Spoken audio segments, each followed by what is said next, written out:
was, it would explain that fight the two had, at least in part. Wait, no, not really, even though the student council would need a catalyst.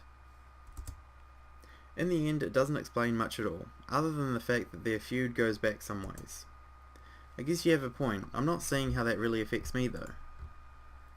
Okay, now field this one. Lily's foreign, obviously. Obviously. Now, what nationality is she? I open my mouth to give the answer, but realise that I have none. In fact, I've given the matter very little thought. Given that she has no accent and acts perfectly Japanese, I suppose it never really seemed important. Now that he mentions it, though, I am rather curious. Oh, I know, but I can't tell you. To be honest, I don't know. Maybe English? They like tea. And crumpets? I'm sorry, I probably just offended anyone that's English out there. If you're easily offended by stereotypes. I probably shouldn't resort to stereotypes, but that's the only lead I have. You're not thinking. Luckily, you have me here to think for you. Oh, gee, yeah. Gee, thanks. He brushes off the quip effortlessly. Now answer me this. Who has lots of social power, is filthy stinking rich, you know blondes are all rich, right? Has a long history of disputes and used to belong to a much larger organisation. Hey, I'm blonde. I'm not that rich. Roman Catholic Church? Well, okay, there's that. But there's also the Mafia. Go on, rich, foreign, blonde. There's no way she doesn't have connections to them. I have reason to doubt the logic of his deductions, but he shows no sign of stopping. Do you know where I think she's from? Italy? Mainland Italy's small time dude. She has to be from Sicily, sorry. All those mafioso types come from there. Oh yeah. Wait, no, Russia, damn, this could be bad. The mafia there is serious business, man. Ex-KGB everywhere. Paramilitaries, hardcore smuggling, and... Wait, just slow down a sec. What point are you trying to get here? You don't know what she'll do, man. I won't get in your way. Agents don't operate like that, but I just want you to be careful. When the time comes, we'll need all the help we can get. I don't want to lose you, comrade. Well, at least he's concerned for me. Kinda. I wave goodbye. Oh, thank God.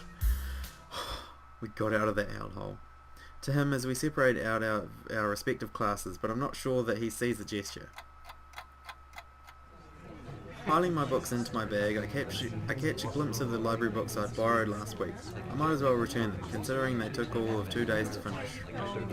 I briefly consider inviting Hanako along to the library, but she's already gone. It'll probably be better for my studying if I'm alone anyway. With a quick stretch and a wave to a couple of classmates who give the same to me, I make my way out of the classroom. As I open my bag and shove the books through the return slot in the front counter, I notice a strange person behind the desk, old and greying. She must be Yuko's replacement when she's working at the cafe. Oh, okay. I begin looking for a free table, a task made somewhat difficult considering that despite there not being many students in here, they're all sitting at their own tables. Noticing a familiar head of hair, I walk over to the one near the Braille section. Oh, Lily. It's hard to tell whether Lily's concentrating hard or not, her placid expression holding perfectly still as her finger slides across the dot-filled pages of her book. Hi, mind if I sit here? Oh, no problem at all. She trails off, evidently still focused on her business at hand. Ah, Hisao. She gives a nod of greeting as I sit opposite her at the table. Pluck a chemistry textbook out of my bag and quickly thumb to the chapter we're covering in class. For a while we sit there and read, each in our own way. Seeing her reminds me of what Kenji said this morning, though that and the fact that I've never seen someone read in Braille before makes me keep throwing glances at her. I kind of feel guilty about it, given that she has no way to realise I'm doing so I decide just to ask her about it. Her lineage isn't exactly a state secret after all, and there is another thing I've only just noticed from her movements. Hey Lily, mind if I ask you a question? Not at all. Is anything wrong? I was just wondering, you're at least part foreign, right? She gives a small giggle before setting down her book. I've always been amused at how squeamish people are about that. Akira's mentioned how much she and I look different from most others before. The details are a bit complicated, but I'm half Japanese, half Scottish. Half Scottish. Scottish! It was not exactly my first guess. It takes some effort to not blurt it out loud. I try to conjure images of the place in my mind. I think as far as the UK goes, Scotland isn't bad to live in, but I'm not really sure. My first guess of England was surprisingly close, at least geographically. It does leave another question though. But you have no accent. That's where the details begin. I was born and raised in Japan, despite my mother being fine. Ah, I get it. Hold on, if she moved to the dorms simply due to Akira working longer hours, so they don't live near the school? She gives a small sigh, as if she didn't expect me to go any deeper. Was her previous frankness just a front? Well, maybe she's told the story to a million different people and she's kind of tired of telling it. Not exactly. It's been a long time since we've actually met. I feel like I'm not getting the whole story, but I don't really want to go unduly prying into her situation. Her about face shows she feels kind of awkward about it. Maybe you should have just asked Hanako. Although the lesson from Hanako you learned was that you just ask the person and then they shall tell you. So, do you speak much English? To be honest, I don't know that much about Scotland, but at least I know that's the main language there. That's right, I forget that we're actually speaking Japanese. It takes her a moment to collect herself, appreciating the change in topic. That's right, my family mostly used Japanese around the house when I was young, but they made sure Akira and I knew our Scottish side just as well. I'm fluent in the language, but I'm also studying it in school, to keep my skills up and to have the qualifications on paper mainly. So you're bilingual, that's pretty impressive. I wouldn't go that far. Having parents who can speak the language is a large advantage, and English books in Braille aren't too hard to buy or import, with Yugo's help at least. There's a relatively high demand for local English teachers here anyway, which also gives me some motivation to learn it well. Demand for English teachers? For a moment I wonder why she brought this up. You're planning to be an English teacher? She gives an enthusiastic nod. Mm-hmm. Oh, that was more like a Misha enthusiastic nod. It must be nice having such a definite future in mind. I've never really given much thought to mine, so I'm kind of envious. What's wrong? It's just, I could see you as a teacher pretty easily. It suits you. For a moment she's speechless. She's speechless. She lowers her face a little and lets out a nervous giggle, something I've never seen her do before. With Lily's role as a class representative and a dependable nature, teaching doesn't seem to be a line of work fitting her personality. Sorry, that was probably a little much. It is true though. Waving her hand in front of her face dismissively, she quickly recovers. It's not that, it's just only one person's ever said that to me before. A short, somewhat awkward silence follows the discussion. Without knowing it, I ended up staring into a troublesome topic again. I should try to cheer her up a little. It was me who went and got her brooding after all. Want to go grab lunch at the cafeteria after this? It might perk her up a bit, or at least take her mind off her apparently complicated family situation. Going by her smile, it seems to have the intended effect. I appreciate the thought, but the food there is shit. Quite a quick redirection of the conversation. She does have a point though, the food there isn't the greatest. Maybe the Shanghai? We could ask Hanako if she wants to come as well. Ah, what is it? I almost forgot until you reminded me. Hanako's birthday is coming up soon, oh god. And I was going to go shopping in the city for a present tomorrow. I know all of this all too well. If that's an invitation, I'd be happy to accompany you. Actually, I was going to ask if you'd rather not come. I don't want you to come.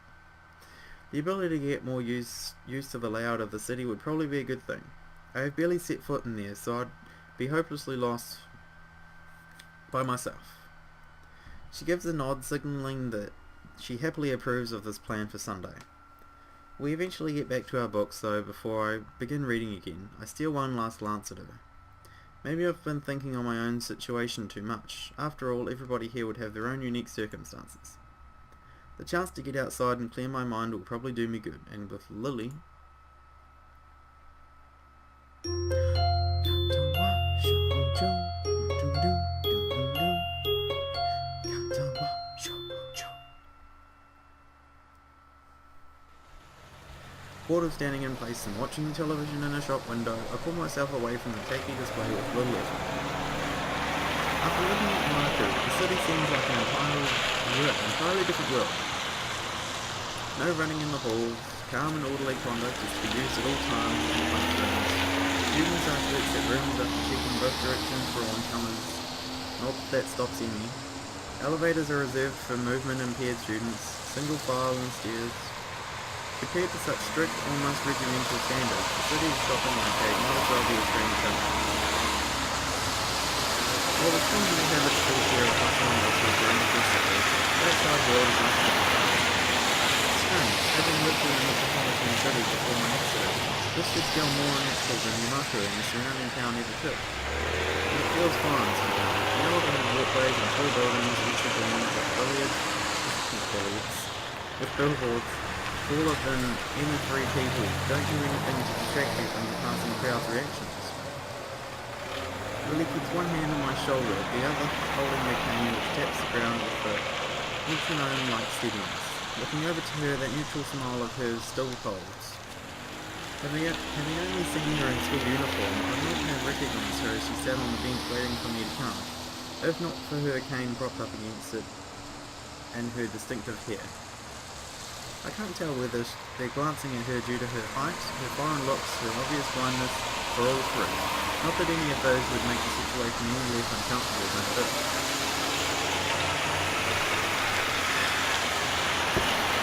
Do you have any ideas where to look first, Hisao? Her soft voice breaks me out of my line of thought. Here we go. Soft voice.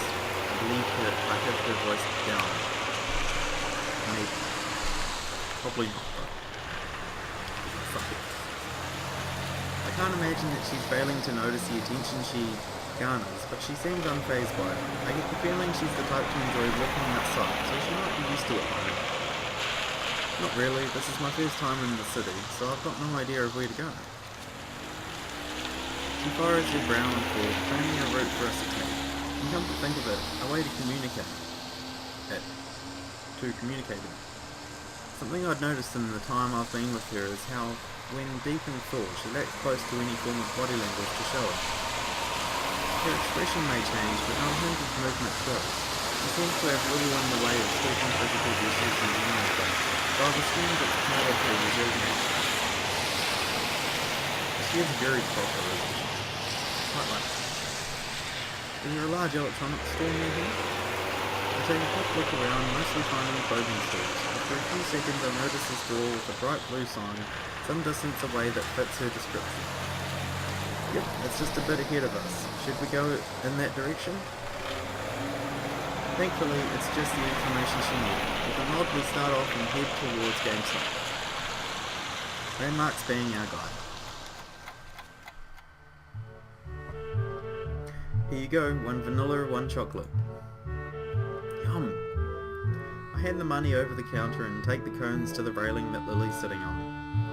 I can't believe that I let her trick me like this. She not only led me to an ice cream stall, but also got me to buy her some. That's what females do, man. That's what them ladies do. At least she gave me the money for hers. Oh, well that's right.